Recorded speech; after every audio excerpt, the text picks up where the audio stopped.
আরে গাদা নাকি, বোয়াল মাছের টাকা কেন দেব? বোয়াল মাছ তো আমি নিয়ে নেই। তাহলে শোল মাছের দাম দিন। আরে বেটা, শোল মাছ তো আমি বোয়াল মাছের পরিবর্তে নিলাম, তাহলে টাকা কেন দিব?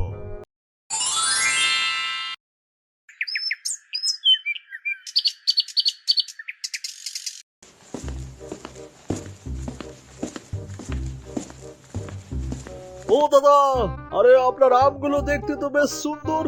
তা কেজি কত করে বিক্রি করেন? হ্যাঁ, আরে বাপু, আমার আমগুলো দেখতে যেমন সুন্দর, ঠিক খেতেও তেমন মিষ্টি, তাই 60 টাকা কেজি করে বিক্রি করি। আরে দাদা, আমি গরিব মানুষ, কিছু কম করে রাখা যাবে কি? আমার কাছে ধনী গরিব সব সমান, আপনি নিতে চাইলে একদম 5 টাকা করে রাখা যাবে। আচ্ছা ঠিক আছে ঠিক আছে, এই এক কাজ করুন, এই আপনার ঝুড়িতে পচে নষ্ট হয়ে যাওয়া 2 কেজি আম আলাদা করুন তো। আরে বাপু, আমার ঝুড়িতে ভালো আম আছে অনেক, তা এত নষ্ট আম দিয়ে কি করবেন? আরে দাদা, এত কথা বলার কি আছে? আপনি না পারলে বলুন যে আমি পারবো না, আমি না হয় অন্য দোকানে গিয়ে দেখছি। আরে না বাপু, অন্য দোকানে যেতে হবে না, আমি আপনাকে এখান থেকে আলাদা করে 2 কেজি নষ্ট আম দিচ্ছি। আচ্ছা ঠিক আছে ঠিক আছে, তাহলে একটু জলদি করে আলাদা করুন তো।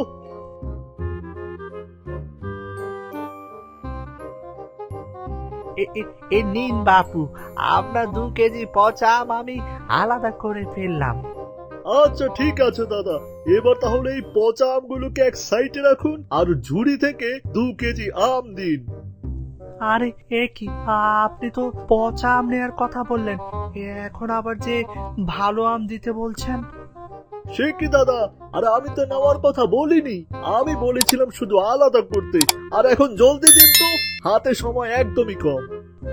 আরে বাপু, আপনি তো একটা পেঁচানোর মানুষ দেখছি, পচা আমগুলো আলাদা করালেন আর এখন বলছেন ভালো আম দেন। এখন আমার এই পচা আম কে নিবে? না নিলে বাসায় নিয়ে যাও, তাতে আমার কি? আর আমি তো টাকা দিয়ে তোমার ওই পচা আমগুলোকে নিব না, তাই না?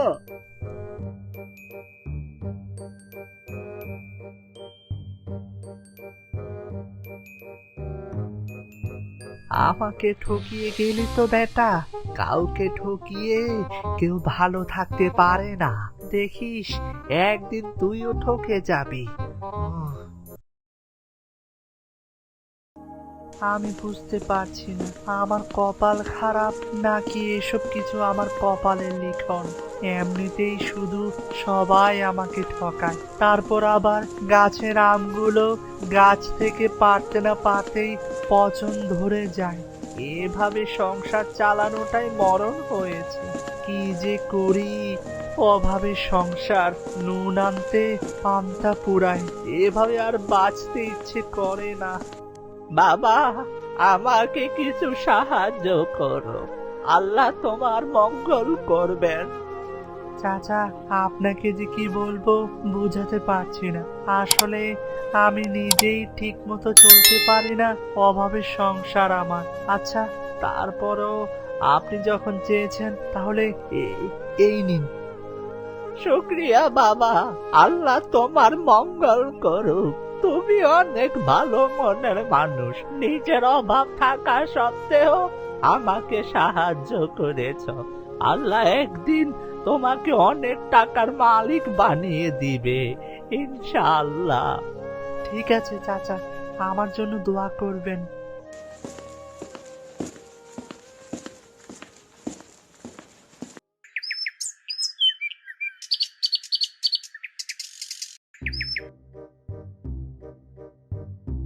যা সালা, বোয়াল মাছ পচা আর শোল মাছ তাজা। বাজারটা একটু জমজমাট হোক, শোলের দামে পচা বোয়াল মাছ 1 নাম্বার বলে চালিয়ে দিব। আজ পর্যন্ত কত মানুষকেই না ঠকালাম, অথচ আজ পর্যন্ত আমাকে কেউ ঠকাতেই পারেনি। আরে ওই তো একটা হাতির বাচ্চা আসছে, দেখতে তো একটু বোকা টাইপের মনে হয়। ওর কাছে আমার পচা মাছগুলো চালিয়ে দেব। এই ছোট, তোর বোয়াল মাছ কত আর শোল মাছ কত রে? দাদা, ওই বোয়াল মাছ নিলে 50 টাকা আর শোল মাছ নিলে 50 টাকা। আপনার যেটা ইচ্ছে নিতে পারেন। এরে ছোট, এ কি বলে? শোলের দামে বোয়াল মাছ? আমাকে বোকা পেয়েছে নাকি? দাঁড়া, বোঝাচ্ছি তোকে। ঠিক আছে ঠিক আছে, আর ছোট, তাহলে আমাকে বোয়াল মাছটাই দে। টোপটা গিলেছে তাহলে মাইরি, 20 টাকার বোয়াল মাছ 50 টাকায় চালিয়ে দিলাম। হ্যাঁ, ঠিক আছে দাদা, এই নিন একদম তাজা মাছ বলে দিলাম। এই না না, এই বোয়াল মাছটা নেব না রে। এক কাজ কর, ওই বোয়াল মাছের পরিবর্তে আমাকে শোল মাছটা দে। সালা, আবার কি হলো? এই মোটা আবার পোল্ট্রি নিল নাকি? ঠিক আছে দাদা, এই নিন। ও দাদা চলে যাচ্ছেন যে? আরে আমার মাছের দামটা তো দিয়ে যান। এ বেটা, তোকে আবার কিসের দাম দিব রে? আরে দাদা, শোল মাছ কিনেছেন তো দাম দিবেন না? আরে বেটা, টাকা দিব কেন? শোল মাছ তো আমি বোয়াল মাছের পরিবর্তে নিলাম। তাহলে বোয়াল মাছের দামটা তো দিয়ে যাবেন নাকি? আরে গাদা নাকি, বোয়াল মাছের টাকা কেন দেব? বোয়াল মাছ তো আমি নিইনি। তাহলে শোল মাছের দাম দিন। আরে বেটা, শোল মাছ তো আমি বোয়াল মাছের পরিবর্তে নিলাম, তাহলে টাকা কেন দিব?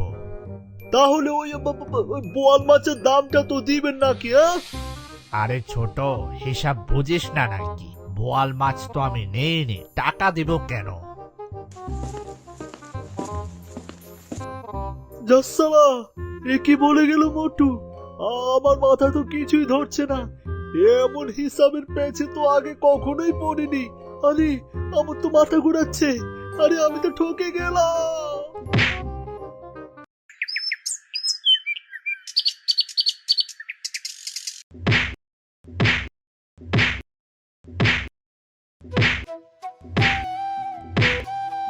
বাবা, ও বাবা, দয়া করে আমাকে কিছু খেতে দিবি, আমি অনেক ক্ষুধার্ত। আরে কি মুশকিল রে বাবা, আপনি ক্ষুধার্ত তো আমি কি করব? আমি নিজেই ঠিক মতো চলতে পারছি না, আর উনি আসছে খেতে। আমি জানি বাবা, তুই মাছের ব্যবসা করিস, তোর তোর একটা মাছের পুকুরও আছে, আর আমার মাছ দিয়ে ভাত খেতে খুব ইচ্ছে করছে, তাই তোর বাড়িতে এলুম। আসছে মাছ খেতে। মাছের কেজি কত জানেন? মাছের ব্যবসা করি বলে সবার নজর আমার মাছের দিকে। এই আমার কাছে এত সস্তা মাছ নেই। যান, আমি কাউকে খাওয়াতে পারবো না। বাবা, অনেক ইচ্ছে করে এসেছিলাম তোর বাড়িতে, কিন্তু তুই আমাকে খেতে দিলি না। উপরওয়ালা এটার সঠিক বিচার করবে। হ্যাঁ, করবে।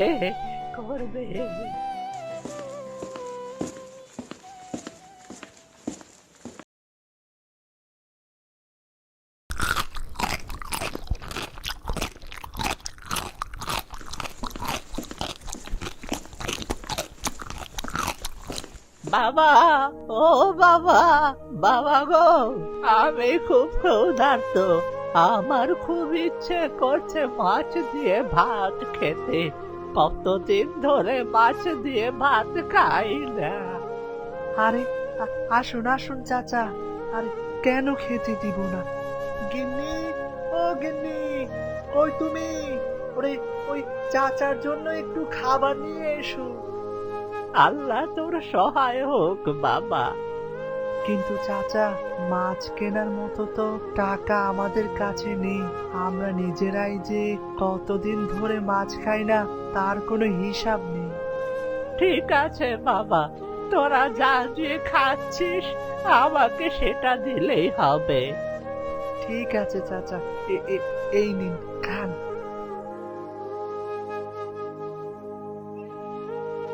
আলহামদুলিল্লাহ বাবা, পেট ভরে খেলাম।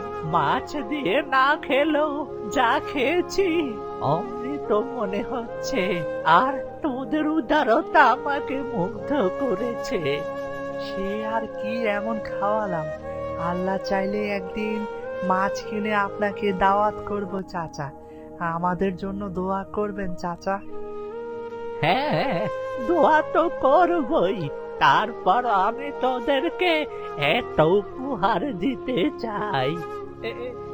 এই নে বাবা, এটা কোনো সাধারণ গাছ না, এটা হলো মাছের গাছ। এটা সুন্দর করে রোপণ করে নিবি। মাছের গাছ? মাছের আবার গাছ হয় নাকি? এটা রোপণ করলে আমরা কি ফল পাবো চাচা? বাবা, এই গাছের ফল হিসেবে ছোট বড় সব ধরনের মাছ পাবি। তোদের আর কোনো অভাব থাকবে না। এই বলে ফকির উধাও হয়ে গেল।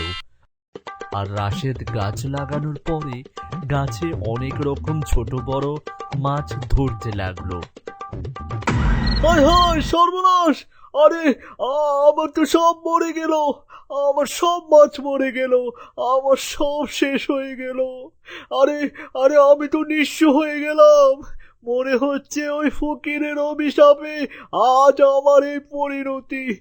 এখন আমার কি হবে? আমি প্রতিজ্ঞা করছি, এখন থেকে আর কোনো ফকির মিসকিনের সাথে খারাপ আচরণ করব না। আমার একটু ভুলের জন্য আমার সব শেষ হয়ে গেল।